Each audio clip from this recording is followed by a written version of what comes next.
Well, hello there. And this is Miss Tasha, and don't you think I look like a really nice reindeer? I know, what can I say? All right, but first remember, oh my goodness, what did I do with my thing? Oh, yes. All right, what? I know. Oh, I love chocolate, remember, yes. And then, of course, I definitely am into purple. I'm definitely into purple. And then, of course, my wonderful voice. Well, now, this time, I'm going to read some really cute ones. Oh, this one is darling. I don't know if any of you have where you have shirts where you can move the stuff back and forth. Well, that's the way it is with this one. That's why I'm wearing a reindeer thing. This is Reindeer of the Year. It's illustrated by Stuart Lynch in 2018. The publisher is Make Believe Ideas Limited. All right, ready? This is Reindeer of the Year, so now watch. Who is it now? You better know who this is with the red nose. All right. When Santa holds a contest for the Reindeer of the Year, the elves sit in the audience to wave their flags of cheer. All right, so when I do this, now his is more white. Yes, it was silver, now it's white, yes. All right, what's the next one? First on the stage is Dasher, who's the fastest of the group. She flies around at turbo speed and does a loop-de-loop. Oh, let's see. Oh, it's this way. Oh, look at silver. Oh my gosh, how fancy. The next reindeer is Dancer. Oh, my favorite. And waltzes, hops, and spins. And when he does the snowman stomp, the little elves join in. And what color is this one? Oh, this is not really, it's black, guys. Ew, it's black. Okay, all right, well, I guess. Oh, I love the last reindeer is Cupid, the singing superstar. He croons into the microphone and he strums on his guitar. Oh, now that's better. See, now it's a brown. It's brown like a guitar. That's much better. All right, and the last one is Santa gets the sparkly cup. Oh, now it's turned. Oh, it turned red. And smiles from ear to ear. Now you decide who's going to be the Reindeer of the Year. If it's red, who do you think he picked as the Reindeer of the Year? He picked Rudolph. I know. All right. Oh. Okay, this has to go down. Oh. Okay, no hat on this one. You guys, I told you earlier, some of my books are so old, don't say how old are they, but they are really old that they're supposed to make sounds and all this stuff. Well, this one is another one of the really old ones that just doesn't make it, but I love it anyway. This is called Jingle Bugs. It's by David Carter, Simon & Schuster in 1992, see, it's been a little while, and it's Simon & Schuster's Children's Publishing Division. All right, here we go. What's in our stocking hung with care? Look at, and sometimes they even get bugs to scent the air. So there they are, and they're peppermint bugs. Yep, see, they're peppermint bugs. Okay. What's in the envelope sent to me? Okay, I gotta get it out here. What is this? It's an ornament bug. It's an ornament bug that's supposed to go on the tree. Isn't that cute? It's a little ornament bug. Oh my goodness. Who hangs with the bow and the mistletoe? Well, it's the Jingle Bugs swinging to and fro. There they go. What do we find under the tree? Well, you find presents, but remember they're Jingle Bugs. So they're gift-wrapped bugs. So there's that one. There's a littler one. Oh, the little teeny tiny one, and they're all bugs. What's in this tin? So neat and sweet. Hint is sweet. Oh my gosh, you guys, it's caroling cookie bugs. What a treat. It's all cookie bugs. What will we build when the snowflakes fall? A snow bug, of course, wings and all. What Santa's brought for girls and boys? Whoa, a bunch of buggy Christmas toys. Now here, this is supposed to light up and play, but sorry. What tops the tree all golden glimmering? A shiny star bug softly shimmering. And he's supposed to go on and on, but he didn't. Sorry about that. All right, so there you go. Next one. Now, oh, I've got to put on my, oh, no, it's this one. Merry Christmas, Stinky Face. Oh my gosh. All right, so this one goes on. Ta-da-da-da-da-da. Here we go. All right, this is Merry Christmas, Stinky Face by Lisa McCourt and illustrated by Sid Moore in 2002 Cartwheel Books. Now, I did way back in May when I read, for Mother's Day, I said, I love you, Stinky Face. And this was about the mother and the little boy. So now this is Merry Christmas, Stinky Face. All right, here we go. Christmas was almost here, but I had a question. He always had a question. Mama, what if the snow kept falling and falling so much that we couldn't open our door? I know what we'd do. We'd crawl out of our window into the snow with some cups and juice, and we'd sit on the front door and have a giant snow cone party until we'd eaten up all the snow. That's a smart mom. But Mama, what if we finally opened the door, but then a big winter wind blew our Christmas tree away? Well, if a wind did that, I would just grab the coat rack from the hallway and decorate with our brightest lights and ornaments, and I'd put a star on the top, and we'd have a beautiful Christmas coat rack to sing our carols around. Smart mama. But Mama, what if I built a little snowman and he followed me inside, but our house was too warm and he started to melt? See, there he is, he's following. Oh no, the dog is licking the water. Oh jeez. It sounds like we would have to set up a nice chilly room for him in the freezer. We'd give him some peppermint, of course, peppermint ice cream, my favorite, for dinner, and we'd cover him with a blanket of woven icicles. Look at that. That is a blanket of woven icicles. So he would be cold all night long. All right. Oh, this is a good one. Oh, I can't look at that. Oh, jeez, you guys. But Mama, what if we were putting lights on our house, but we couldn't reach high enough? And what if a giant Christmasaurus saw us and came to help? He's a Christmasaurus. Isn't that a nice monster? Well, of course, if a Christmasaurus helped, we'd have to thank him with some Christmas cookies and hot cocoa, of course. Oh, this one. Oh my gosh, look at that. Oh, but Mama, what if Santa landed on our roof and one of his reindeer got his antlers stuck in the branches of the tree that hangs over my bedroom window? Oh no. Oh, that wouldn't be a problem. Maybe we could leave your saw here just in case Santa needs it to cut off any branches. Aha.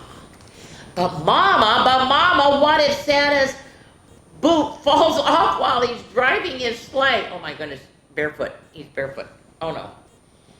And his foot is so cold that he tries to wear my stocking on his foot, but it doesn't fit.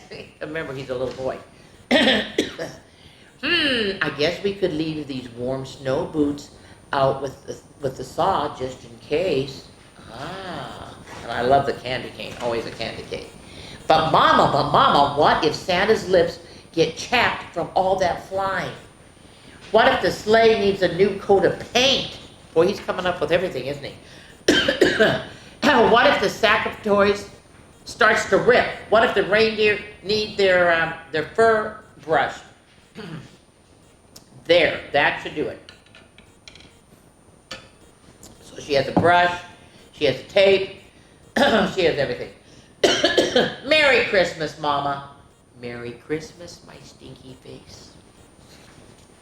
And there's Santa going, whoa, look at all this. Okay. Now, back to this. Now, are you ready? My last time I reread The Wonky Donkey. That was the first book. And I love that. You notice I could just whip through that one pretty well. Then came The Dinky Donkey, which is his daughter. I also love this one because guess what the whole inside thing is? It's nothing but purple.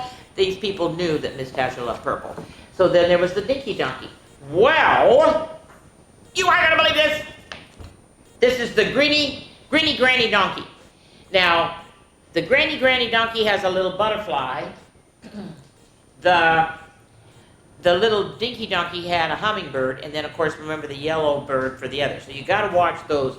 Now, you got to be kind to Miss Tasha because I have not read this very much, and I might goof up on all of the stuff. So bear with me. Here we go.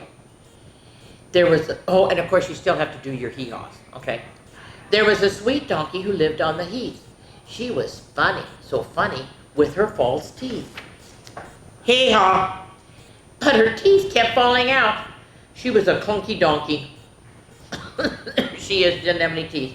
And the poor little butterfly goes, what? Well, there was a sweet donkey who lived on the heath. She was so funny with her false teeth. Hee-haw! But her teeth kept falling out. She loved to sip her favorite brew and dunk her biscuits in it. So she was a dunky, drinky, clunky donkey. Okay? Well, there was a sweet donkey who lived on the heath. She was funny with her false teeth. Ready? Hee-haw!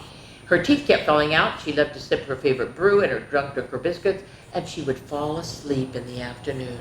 So she was a zonky, dunky, drinky, clunky donkey. Well, there was a sweet donkey who lived on the heath, so funny with her false teeth. Ready? Hee-haw! But her teeth kept falling out. She loved to sip her favorite brew, biscuits too, and then she'd fall asleep in the afternoon sun and then go for walks with her jewelry on. Oh my gosh, did she have jewelry. She was a clinky, clanky, zonky, dunky, drinky, clunky donkey. Okay? Well, there was a smart, sweet little donkey who lived on the heath. She was so funny with her false teeth. Hee-haw! Her teeth kept falling out. She loved her favorite brew and biscuits. She fell asleep in the afternoon sun. She walked with her jewelry on, and she was always dressed smartly. So she was a swanky, clanky, try it again. She was a swanky, clinky, clanky, zonky, dunky, drinky, clunky donkey. I can do it. Well, there was a smart, sweet little donkey who lived on the heath. She had, so funny because she had false teeth. Hee-haw! But her teeth kept falling out, okay? She sipped her favorite brew and the biscuits. She fell asleep in the afternoon. She went for walks with her jewelry and everything on. And she kept her banjo to relax. So she played her banjo. Oh my gosh. She was a plunky, plinky, swanky, clinky, clanky, zonky, dunky, drinky, clunky donkey. Well, there was a sweet donkey who lived on the heath. She was funny with her false teeth. Hee-haw! But her teeth kept falling out, so she loved to sip her favorite brew in the biscuits. She sat in the sun. She'd take her sleep in the sun. She walked with her jewelry on. She was smart, looked smart, and she played her banjo to relax. But if she hadn't had a visit from her family in a while, she would sometimes get grumpy and cranky. So she was a granky, plunky, plinky, swanky, clinky, clanky, zonky, dunky, drinky, clunky donkey. Oh, you know who these is. Well, there was a sweet donkey. She lived on the heath. She was funny with her false teeth. Hee-haw! But they kept falling out. Well, she loved to sip her favorite brew and her biscuits. She took a nap in the afternoon. She went for walks with her jewelry. She dressed smartly. She played her banjo to relax. And sometimes she got grumpy and cranky. But when her son Wonky turned up with her cute granddaughter Dinky, that was cranky, granny donkeys, got so many cuddles and kisses that she couldn't get the smile off her face for weeks. Are you ready? Here we go. She was a grinny, granny, plunky, plinky, swanky, clinky, clanky, zonky, dunky, drinky, clunky donkey. Phew. I did it. There was a grinny granny donkey who lived on the heath. She smiled so much you could see her false teeth. And then, of course, you have to do your last hee-haw. And there they all are hugging. And all the butterfly and the two birds are hugging. Isn't that a good one? I know. Oh, and you know what? Shoot, here I wore this and I forgot to do it, so sorry. But you have to see this. I saw this shirt and I thought, oh my gosh, that is, look at it. I'm going to stand up. Now, isn't that wonky donkey? I think that's wonky donkey. I thought it was, so I had to buy it. All right, now we have Jingle on the way. Okay, now Jingle, you are going to be good and you're going to do what you're supposed to, okay? Please, Jingle.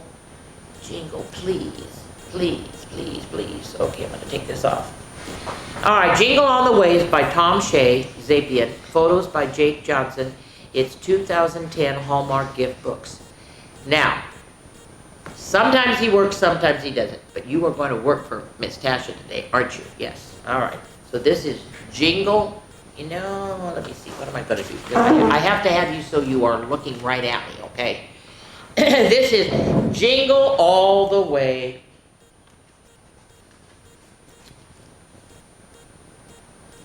Jingle's ready for you to read his story to him. All right, here we go. There's lots of stories about good little boys and girls, but there aren't many stories about good little dogs. But this is a story about Jingle the husky pup. And Jingle was a good dog. Always be good, thank you, Jingle. He never made a mess. He never chewed up holes in things. He never, not even once, kept people awake at night with his barking. And he always, okay, almost always did what he was told, because here it says no dogs allowed, but he's chasing a squirrel. So sometimes he's a puppy. Well, one day, Jingle was resting from beside the front of the steps of Pineville Elementary School. Suddenly, the school bell began clanging out loud, and the children who were inside ran outside. That made Jingle very happy.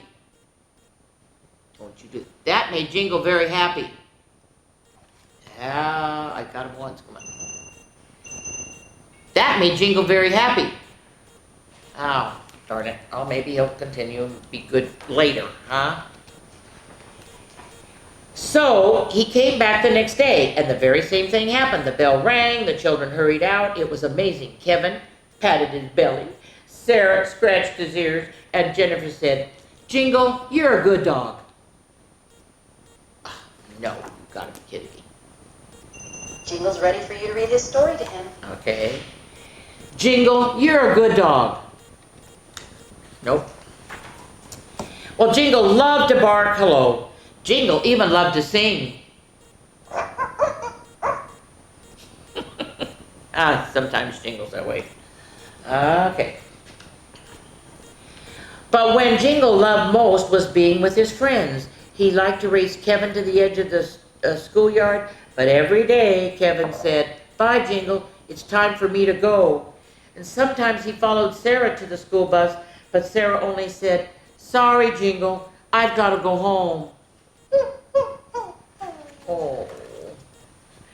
Well, one snowy day, Jingle even dashed all the way to Jennifer's house. Jennifer laughed. Silly dog, you've got to go home. Nope. See, sometimes he does, sometimes he doesn't. Usually Jingle did exactly that, but you know what? Jingle doesn't have a home. He couldn't go there. Instead, he went back to Pineville Elementary School and waited for the school bell. And he waited all night and all day, but it didn't ring because it said it's closed for the holidays. Jingle decided to look for his friends. After all, they were the closest thing he had to a family. It seemed he searched everywhere, but the kids were nowhere to be found.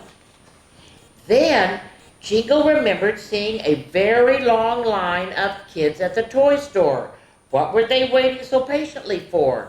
Was it important? The very thought of finding his friends made Jingle want to sing. That's a good song. But when Jingle arrived at the store, There were no children. There was only a colorful storefront window and a whole lot of quiet. Okay, what do you think he is sleeping in? Does anybody have any idea what he's sleeping in?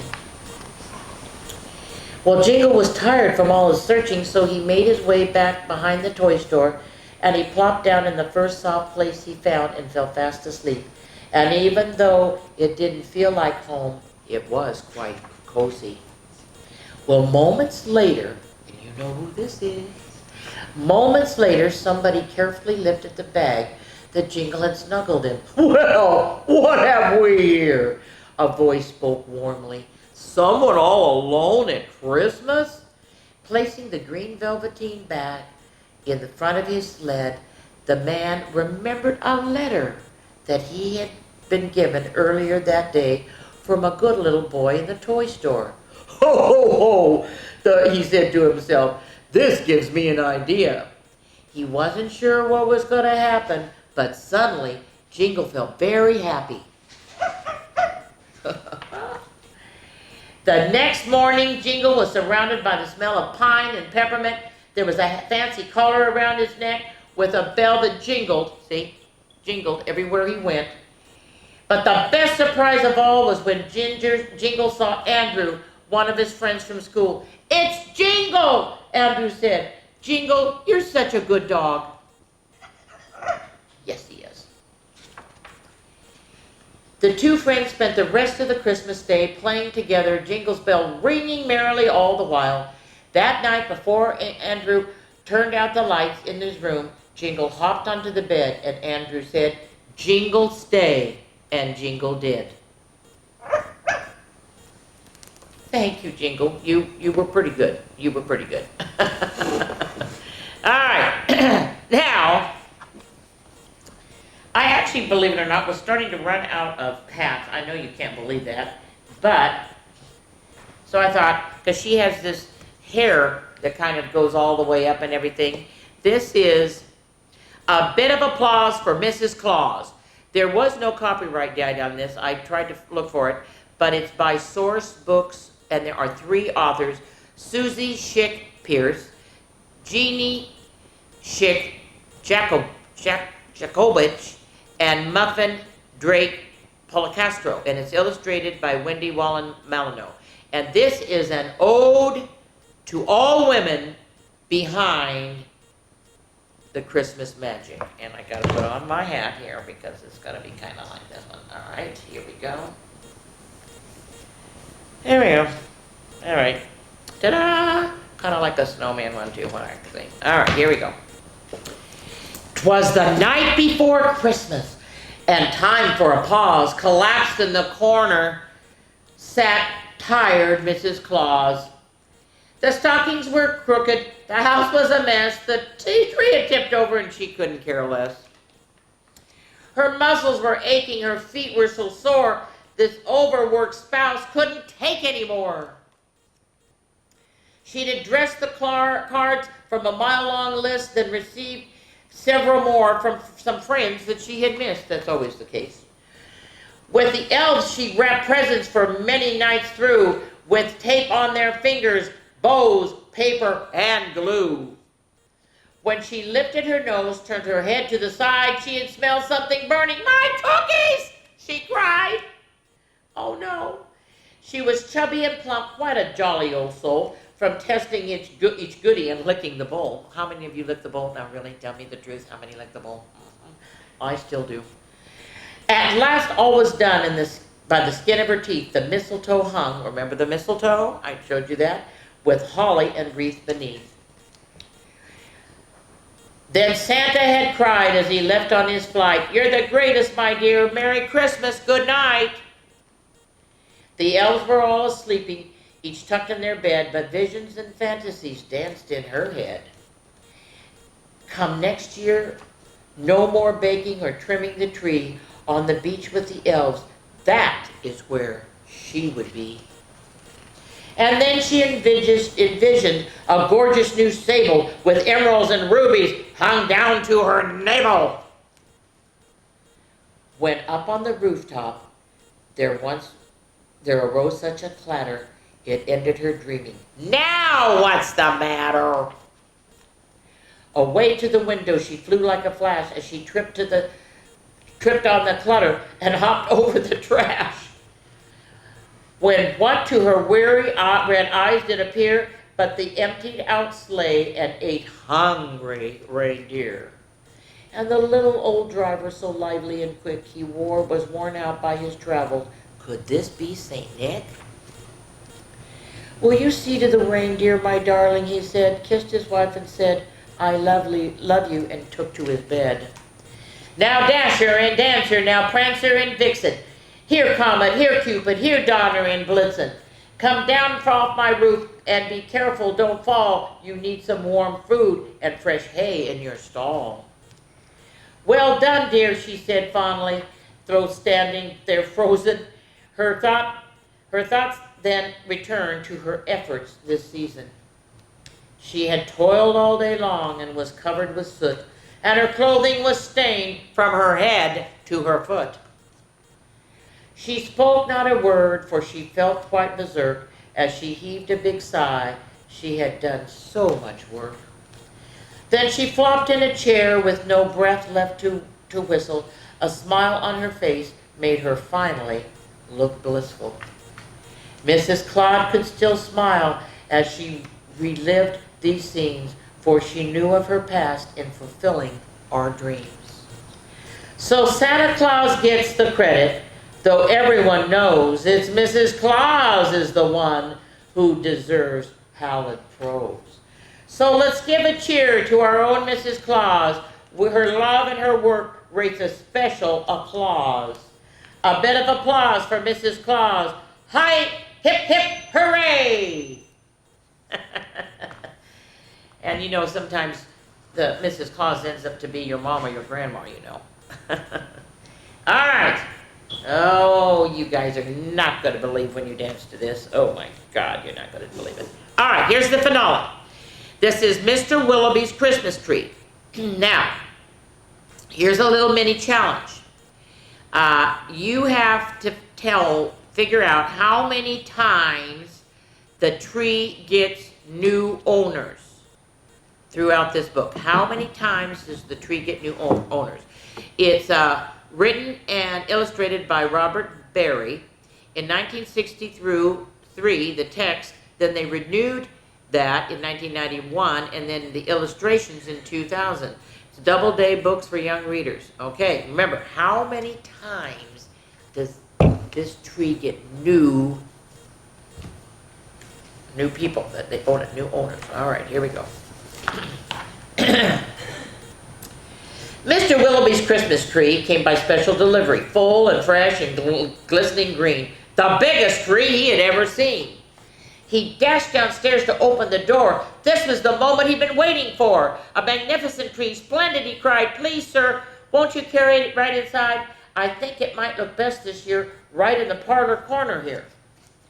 Uh-oh, look at the tree. But once the tree stood in its place, Mr. Willoughby made a terrible face. Oh, the tree touched the ceiling and then bent like a bow. Oh, good heavens, he gasped. Something must go. So there's the butler. So Baxter the butler was called in a haste, and he chopped off the top. We're going to put this down. Chopped off the top, though it seemed quite a waste. That's great, Mr. Willoughby cried with glee. Now we can start and trim my tree. When the trimming was well underway, the top was placed in a silver tray. Well, Baxter said, I know who would be delighted with this Christmas tree. So it was presented to Miss Adelaide, Mr. Willoughby's upstairs maid. Won't this tree be a pretty sight when I have trimmed it later tonight? But at the top, oh dear, I'm so afraid he'll have to be cut, sighed Miss Adelaide. And so with the scissors sharp and long, she snipped off the top when she hummed a song. And the top was set out that very next day in the back of the house to be thrown away. Aha, here comes another one. That little treetop caught the eye of Tim, the gardener, passing by. He certainly was not about to see that little tree thrown out. So he hurried home straight away to see what Mrs. Tim would say. Fa la la, surprise, surprise! His wife could not believe her eyes.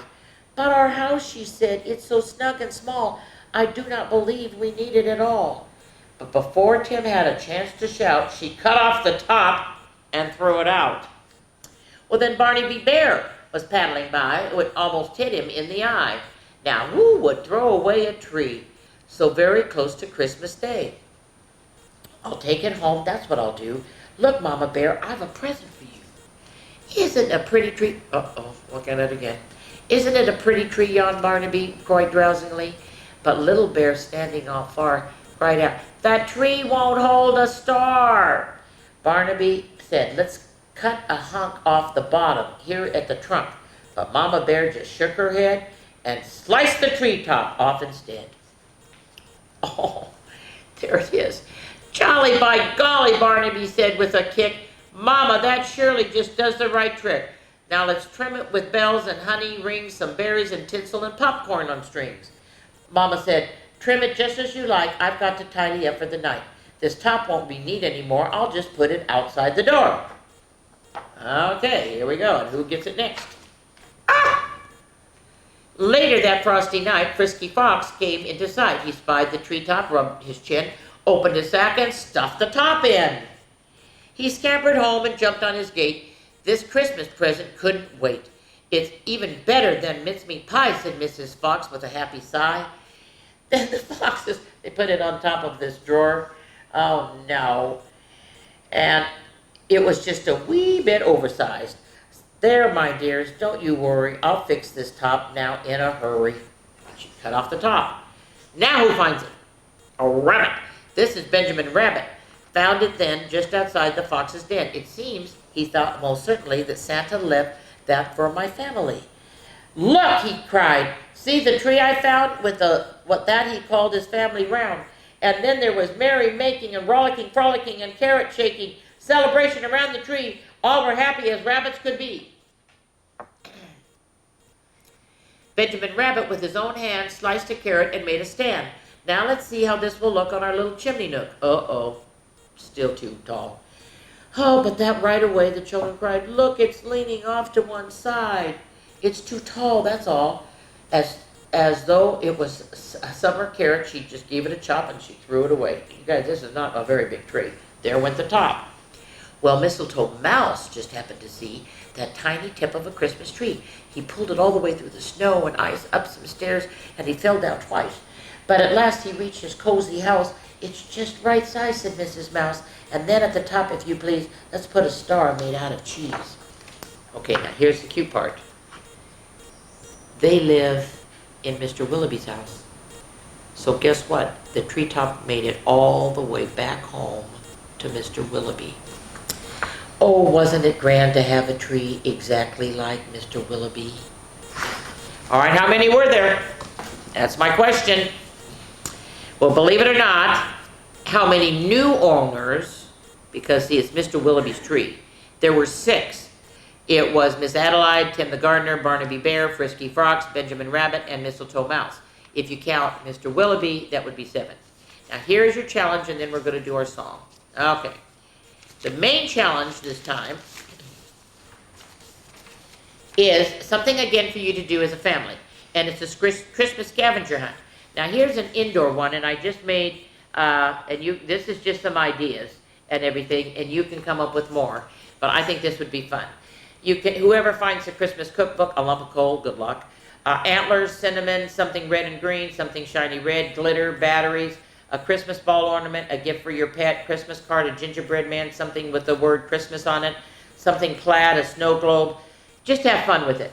And you can come up with more things and everything. You can have teams if you want to, or you can just cut these out and see if whoever finds it first wins, okay? Now here is the outdoor version. You can find, this one you might have to take pictures of. You might have to have a camera with. You can be in teams. A nutcracker, an outdoor Christmas tree, a decorated fence, a license plate with an X on it, something with wings, something that jingles, something white, a bird, decorated mailbox, a Christmas sign, an animal made of lights, a red leaf, a decorated candy cane, a decorated flower box, a burned out Christmas light on houses, a flashing Christmas lights, decorated porch, so you can come up with more. So I think those 2 things are fun. Now, are you ready to really rock it? Okay, are you ready? Here we go. Okay, are you ready? Heavy movement.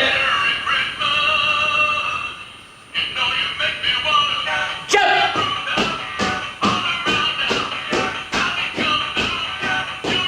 Now, roll. Roll to the side. Roll to the center. Roll to the side. Turn around. Other way. Big.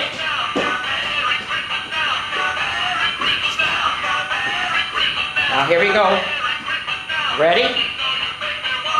We already nice and loud. Merry Christmas! I know, isn't that a fun one? Okay, guys, that is it. I hope you all have a wonderful Merry Christmas and a Happy New Year, and be good.